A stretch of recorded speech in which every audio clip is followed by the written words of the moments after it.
और ये गृहस्थ सामग्रियों के गृहस्थ जीवन में आप प्रवेश कर रहे हैं। इस मंडप में जितनी सामग्रियां रखी गई हैं सब गृहस्थ जीवन से संबंधित है, सभी आप लोगों को कुछ न कुछ संदेश देती हैं। सबसे पहले मंडप गाड़ा जाता है। मंडप बांस का ही क्यों गाड़ते हैं? तमाम अम्बू बम्बू तंबू आते हैं, कायों का गाड़ दे सकते हैं।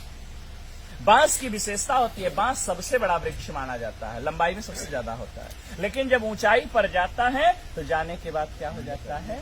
झुक जाता है। यह बांस वर और कन्या को आप लोगों को यह संदेश देता है कि जीवन में आप लोग कितनी ही ऊंचाई पर क्यों न जाइएगा, हमेशा अपने श्रेष्ठों के प्रति विनम्रता का भाव रखिएगा, क्योंकि नमंती फलिनो वृक्षा नमंती गुणिनो जना शुष्क वृक्षाश मूर्खाश न नमंती कदाचन। फलने वाला वृक्ष और गुणी व्यक्ति हमेशा झुके रहते हैं, मूर्ख व्यक्ति और सूखा पेड़ कभी झुकता नहीं।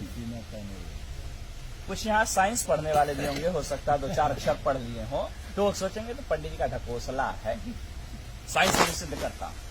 ये मंडप जो हरे बांस का गाड़ते हैं, हरा बांस जो होता है विद्युत का सुचालक होता है। मंडप को कुश और काश से छाते हैं। कुश और काश जो होता है वो कुचालक होता है, ठीक है ना। ये सुचालक होता है, वो कुचालक होता है, ठीक है ना, वो नॉन कंडक्टर है, ठीक है ना। तो इसीलिए यदि आकाशीय विद्युत गिरे तो मंडप में बैठे हुए लोगों के ऊपर, वर कन्या के ऊपर उस विद्युत का कोई प्रभाव न हो, उसी बांस के माध्यम से वह अर्थ में समाहित हो जाए, धरती में चला जाए। इसी कारण इसीलिए हरे बांस का मंडप लगाया जाता है। भारत कृषि प्रधान देश है और कृषि कार्य बिना हल के संपादित नहीं होता, इसलिए हरीश गाड़ा जाता है। मंडप में ओखली और मूसल पुत्रोत्पत्ति की क्रिया को प्रदर्शित करने के लिए रखा जाता है। सील और लोढ़ा, सील हटा दिया जाता है, लोढ़ा लगाया गया था। अभी आपने लोढ़ा बच्ची के पैर के पास से हटाया। इसका यह भाव है कि हे देवी, ये विपत्ति रूपी पहाड़ है, आपके जीवन में यदि किसी भी प्रकार की कठिनाइयां आती रहेंगी, मैं इसी प्रकार से उसको अपने हाथों से हटाता रहूंगा, मैं आपके मार्ग को प्रशस्त करता रहूंगा, आपको घबराने की आवश्यकता नहीं है। इसके बाद मंडप में रखते हैं चकरी। चकरी कहाँ रखेंगे? चकरी के 2 पार्ट होते हैं, दोनों पार्ट अलग अलग होते हैं, लेकिन ये पार्ट जुड़ते किससे हैं? एक खूंटी से जुड़ते हैं, ठीक है ना।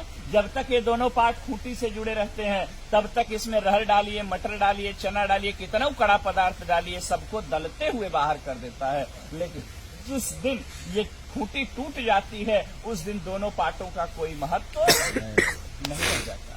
यह वर और कन्या भी चकरी के 2 पार्ट के समान है, और ये वर और कन्या जो आज पति पत्नी के रूप में परिणत होने जा रहे हैं, पति पत्नी का रिश्ता जो होता है एक विश्वास का रिश्ता होता है।